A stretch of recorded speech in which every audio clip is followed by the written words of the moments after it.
Bonjour les pèlerins, comment allez-vous?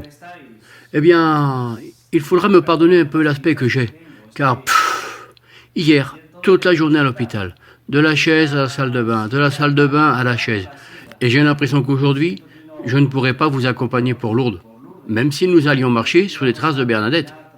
Mais les chauffeurs vont très bien vous guider, d'accord? Me voici, avec ma petite bouteille d'eau, pour voir si mon estomac peut gérer. Bon, comme hier nous n'avons pas regardé la carte à cause de ces problèmes, nous allons maintenant nous rapprocher de la carte pour voir tout l'itinéraire. D'accord? Il y a quelques jours, l'évêque, Monseigneur Carlos, nous a accueillis à Logroño. Puis, nous sommes allés vers la Navarre, Estella. Nous sommes passés par Pamplona, Leyre, puis Huesca, Raca. Nous avons déjà passé les Pyrénées et la douane. À Loron, les vitraux fantastiques. La ville magnifique de Pau. Et puis, quand nous allions à Tarbes, vous vous souvenez que j'ai appelé les chauffeurs et je leur ai dit hé, venez par ici, parce que presque tous ceux qui étaient à Lourdes sont tombés malades. Maintenant, il n'y a plus beaucoup de monde, mais bon. Merci de la part de tout le sanctuaire pour le rosaire des torches et merci aussi pour les briquets, qu'aux Français, ça leur a plu énormément. Et ils les ont gardés. Mais bon, pour qu'ils puissent s'éclairer un peu, d'accord? Des idées de Lourdes? Écoutez, Lourdes, c'était le champ de bataille entre les Français et les Anglais. Une fois que les uns l'avaient, les autres, et l'un et l'autre, un désastre. XVIe siècle.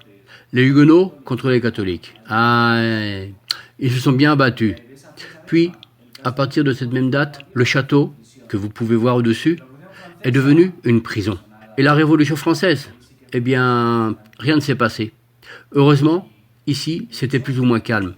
Et en fait, vers 1850, c'était une ville d'environ 4000 habitants. Bien tranquille, sympa, sereine. Et 1858 est arrivé. Et comme les jeunes le disent maintenant, c'était le bordel. Qui a tout gâché? Qui l'a gâché? Eh bien, la Vierge Marie. La Vierge Marie et la grotte de Massavielle. Ici, elle s'apparaît. Et à une fille, à Bernadette Soubirous. Bernadette avait 3 autres frères et sœurs. En fait, celle qui l'accompagnait pour ramasser du bois de chauffage, c'était sa sœur, Antoinette, qui plus tard est également allée avec une amie, Juana. Eh bien, c'était une famille qui n'a pas passé un bon moment, surtout que tout s'est accru à partir de ce moment-là. Beaucoup de gens sont venus voir les apparitions, beaucoup de gens, beaucoup de gens, qui, allez, en ce moment, 6 millions de personnes y vont chaque année. Et maintenant, il y a 14 000 habitants qui vivent ici. Eh bien, je vais vous laisser maintenant avec un témoignage de Alex Garcia, une petite conférence qu'il a donnée à Saint-Sébastien. Et ensuite, nous entrerons dans la maison paternelle de Bernadette. Et nous terminerons avec la bande-annonce du film que tu as sûrement vu. Et si tu ne l'as pas vu, eh bien, je te le conseille.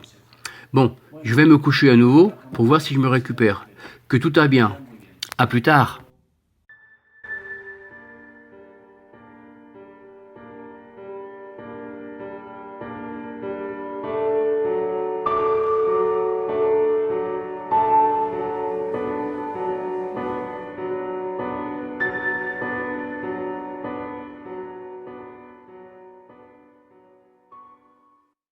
La maison paternelle, également appelée Moulin-la-Cadet, était la maison des parents de Bernadette après les apparitions. C'était un cadeau de l'abbé Talamal, curé de la paroisse. À l'intérieur, vous pourrez découvrir les meubles, objets et photographies ayant appartenu à la famille Soubirous. Elle est toujours tenue par les descendants de Bernadette. On y retrouve la robe de baptême brodée pour Bernadette, le lit où dormait Bernadette près de la fenêtre, ou le lit où la mère de Bernadette est morte.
Louis se marie.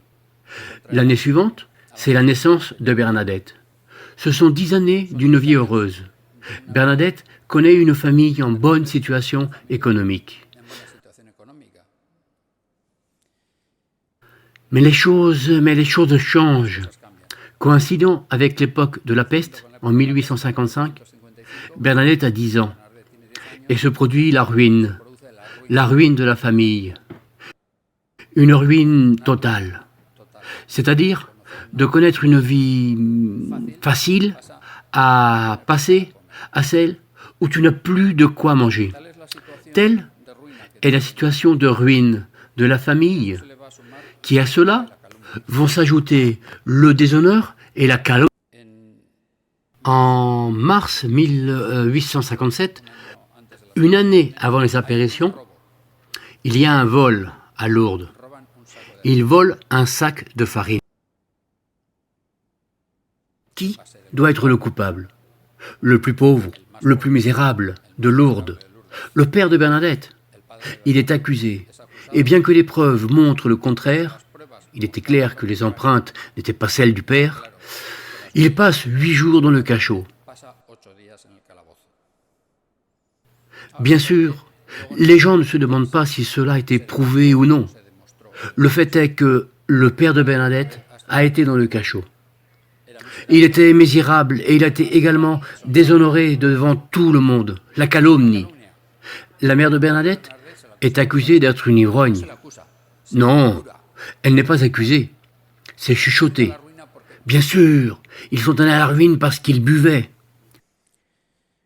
La situation de misère était si grande qu'à Lourdes, il y avait une chambre que certains d'entre vous connaissent peut-être.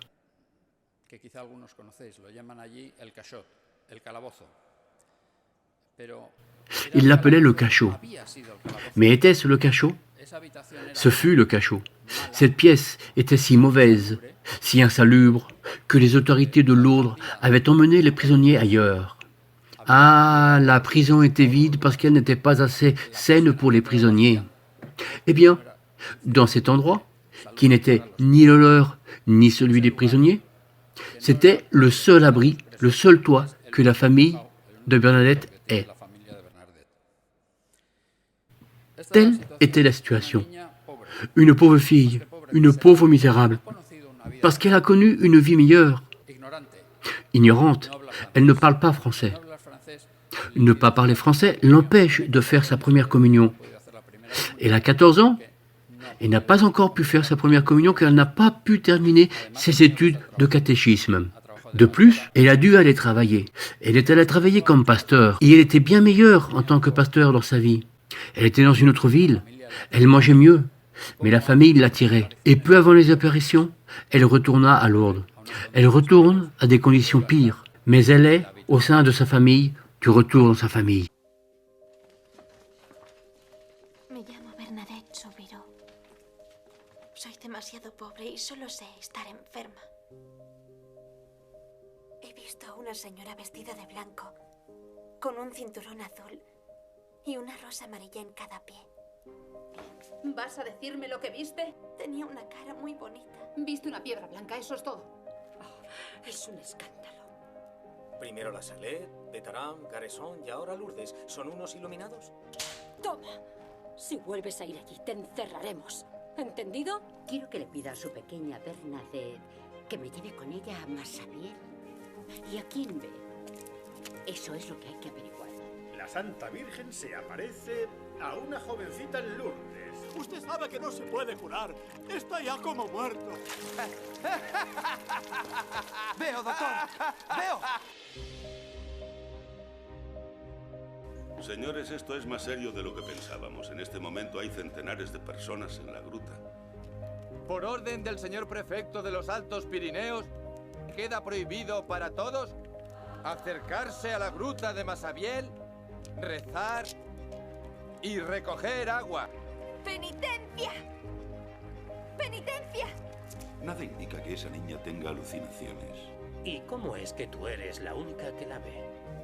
Tener visiones sobrenaturales no es un delito. Estoy cansada. Entonces, si estás cansada, di que no has visto nada. Pero lo he visto. ¡Han arrestado a Bernadette! ¡Tenemos que liberar! He dicho la verdad. Si quieres que te crea, empieza por preguntarle a esa señora cómo se llama. Yo soy la Inmaculada Concepción.